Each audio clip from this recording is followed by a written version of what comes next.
Evangelho, capítulo 10. Bem-aventurados que são misericordiosos, instruções dos Espíritos, perdão das ofensas. Quantas vezes perdoarei a meu irmão? Perdoar-lhe-á não 7 vezes, mas 70 vezes 7. Eis uma das falas de Jesus que mais deve chocar vossa inteligência e falar mais alto ao vosso coração. Comparar essas palavras de misericórdia com a oração tão simples, tão resumida, tão grande em suas aspirações, que Jesus deu a seus discípulos, e encontrareis o mesmo pensamento. Jesus, o justo por excelência, responde a Pedro: perdoarás, mas sem limite. Perdoarás a cada ofensa, ainda que a ofensa te seja feita frequentemente. Ensinarás a teus irmãos esse esquecimento de si mesmo, que te torna invulnerável contra o ataque, os maus procedimentos e as injúrias. Será dócil e humilde de coração, não medindo tua mansitude. Farás, enfim, o que desejas que o Pai Celestial faça por ti. Mesmo tendo perdoado frequentemente, ele conta o número de vezes que o perdão vem apagar tuas faltas. Escutai, pois, esta resposta de Jesus e, como Pedro, aplicai-vos mesmo. Perdoai, usai de indulgência, sede caridosos e generosos e até pródigos em vossos corações. Dais, pois, que o Senhor vos devolverá. Perdoais, pois o Senhor vos perdoará. Rebaixai-vos, pois o Senhor vos elevará. Humilhai-vos, pois o Senhor vos fará assentar à sua direita. E assim segue.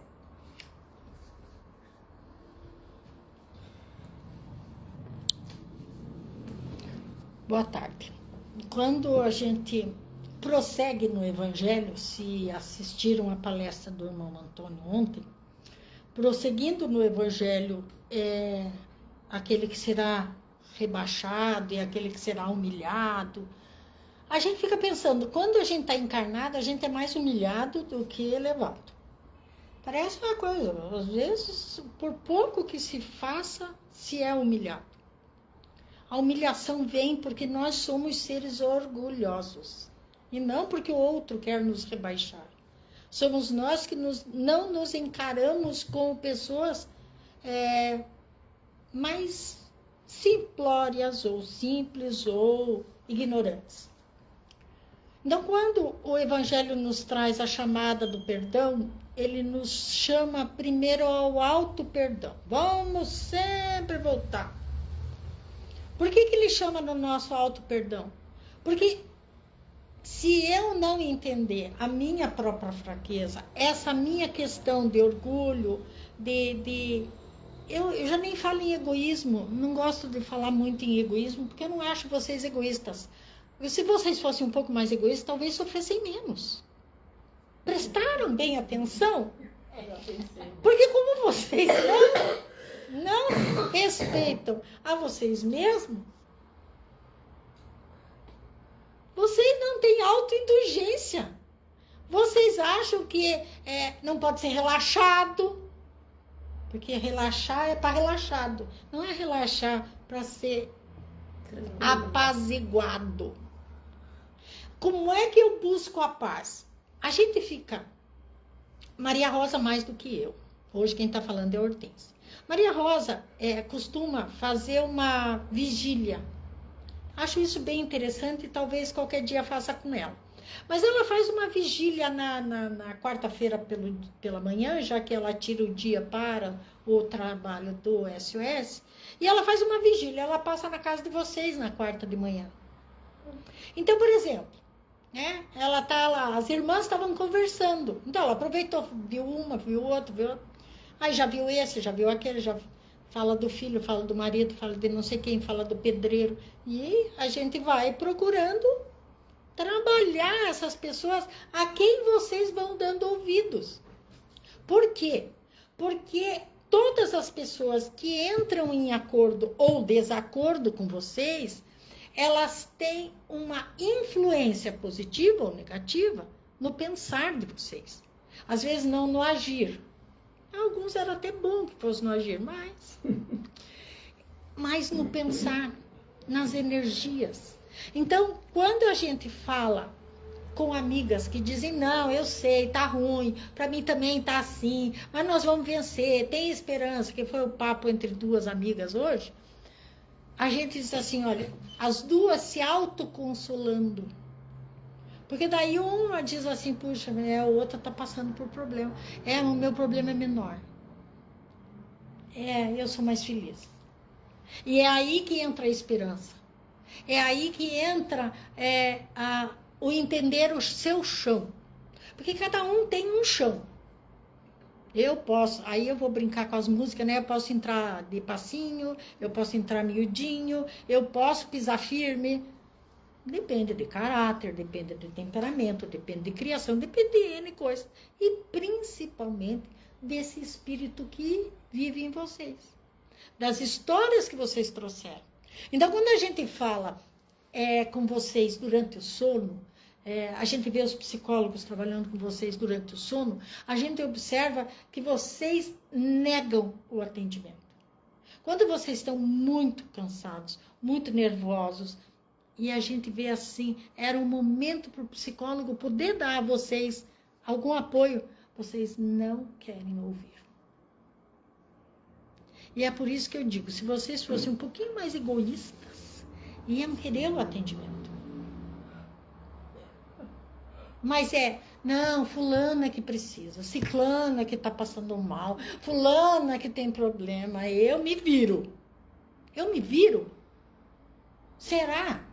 Que eu me viro, mas eu não precisava de um ombro para chorar, de uma, sabe, de um braço para me estender, de uma mão para me carregar. Não, o outro que precisa. Ai, que bobo, o outro é coitadinho, eu não sou. Não é assim. Não é assim. Eu nunca vi, e se vocês olharem no Evangelho e acharem, por favor, me mostrem, onde é que Jesus disse que tinha que sofrer calado?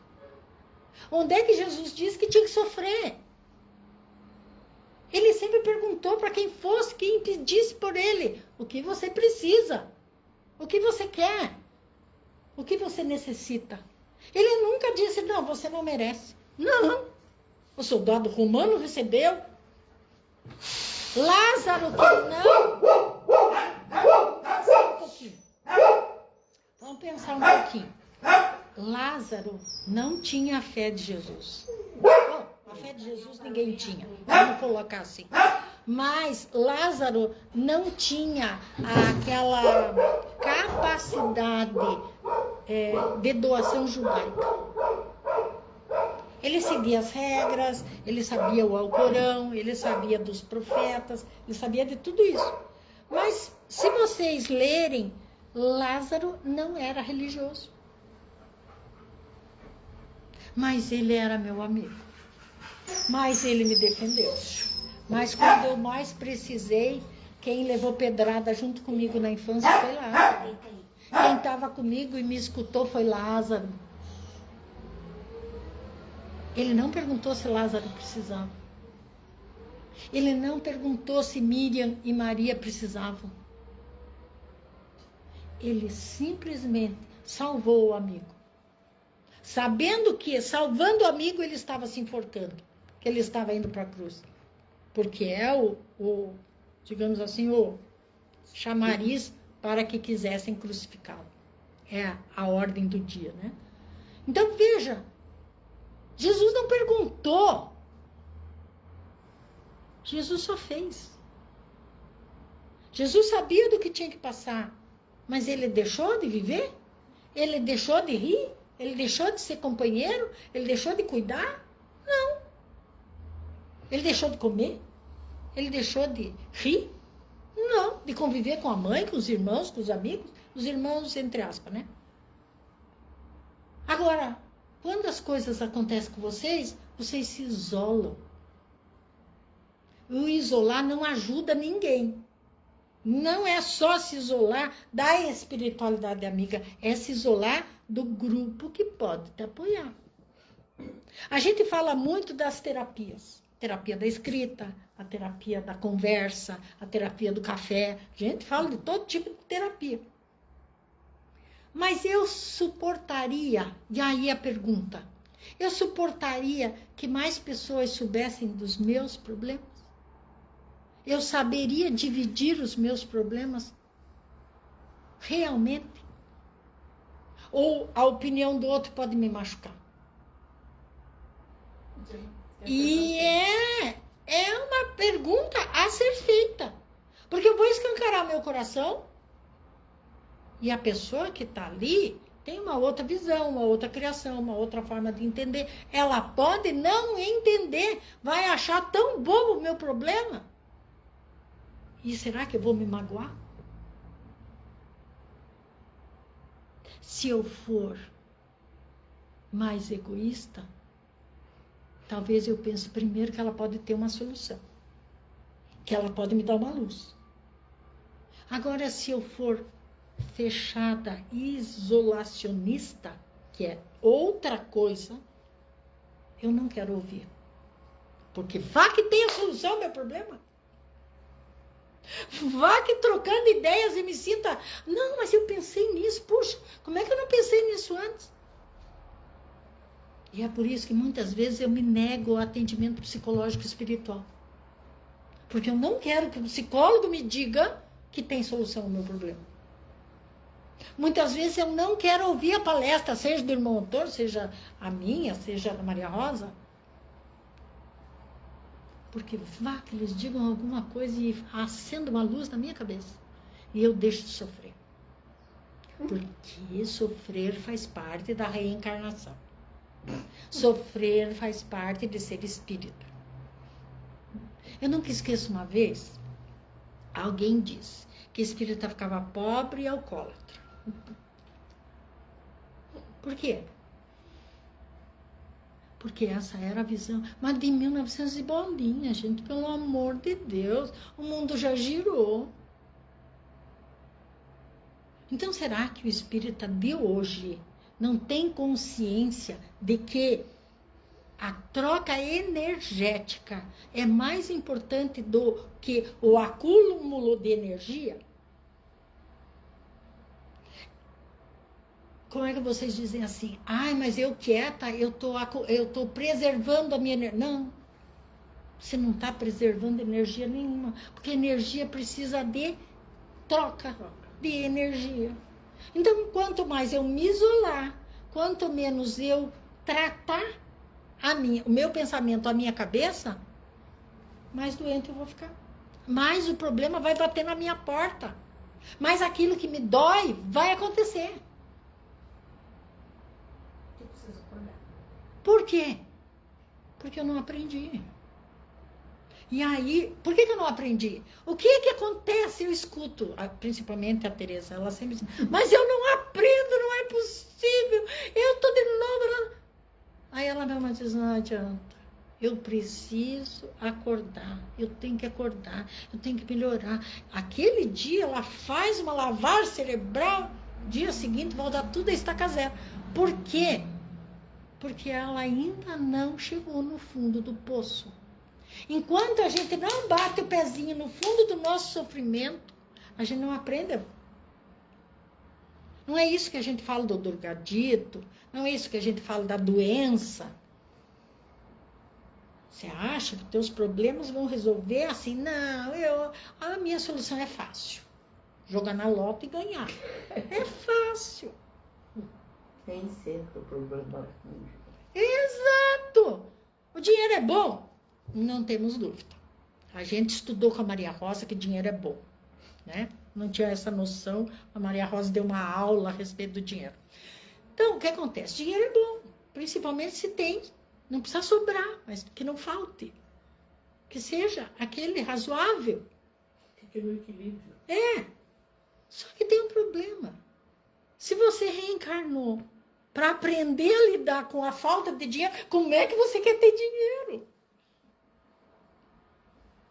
Quando você precisa da falta de dinheiro para ser criativo, para tantas outras coisas, ter dinheiro na mão não vai resolver o seu problema. Então nós precisamos entender qual é o nosso papel. O que é que o meu ser precisa aprender? Precisa se perdoar. O que é que eu tenho que perdoar? a minha falta de cabeça quando eu tinha 15 anos, a minha idolatria aos 50, que é o meu fanatismo.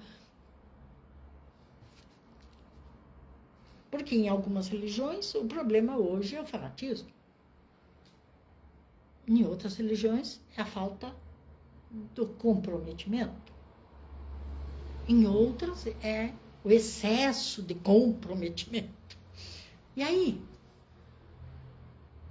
E aí a gente fala para um país, não vou nem falar no país que é meio soberbo, né?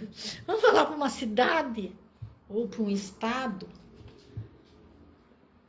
onde as coisas caminham, onde há trabalho, solidariedade social e aí vocês ficam chorando porque tem guerra do outro lado do mundo. E a tua guerra interna? Vou disfarçar. Aí eu vou pensar na guerra política do Brasil para não pensar no meu problema financeiro. Eu vou pensar no fulano lá que só fala besteira para eu não entender as besteiras que eu penso. Para eu não dar valor. Vou escutar uma palestra espírita, eu acho ótimo. Essa eu acho ótimo. Vou escutar uma palestra espírita que daí eu entro num astral zen, não penso em mim. Resolve? O palestrante vai salvar a tua pátria? Não. Porque ele está lá cumprindo um papel, como eu estou, para salvar a própria pele. Eu estou aqui dando uma palestra a quem vai me ouvir, a vocês aqui e a toda essa... esses 10 mil desencarnados que se encontram aqui, fora os que entram e saem no hospital, mas cada um está salvando a sua própria pele. Por quê? Porque eu não salvo ninguém. Jesus não salvava ninguém. Ele perguntava o que a tua fé pode fazer por você. Então vamos pensar um pouco. Você ser um pouquinho mais egoísta, não tão orgulhoso. Porque o orgulho não me deixa se sentir humilde, e sim humilhado. Mas o egoísmo, um pouquinho, me faz eu me tratar, faz eu me perdoar. Então vamos trabalhar um pouquinho isso. Não vamos exacerbar nenhum nem outro. Vamos manter um equilíbrio. E o equilíbrio é a psicologia. O equilíbrio é tratar-se. Porque nós temos problemas dessa vida, e da outra vida, e da outra vida, e da outra vida. Então pense que vocês estão num caldeirão de problemas. Então se o meu problema é simples para outra pessoa, mas ele não é simples para mim, o que eu posso fazer? Qual é a atitude que eu posso tomar? Para os outros parece tão simples. Mas para mim isso me dói. Porque o problema é meu, não é deles. E então, é tão mais fácil achar solução alheia do que pedir permissão para ter a solução do nosso problema. Fiquem em paz. Hortência.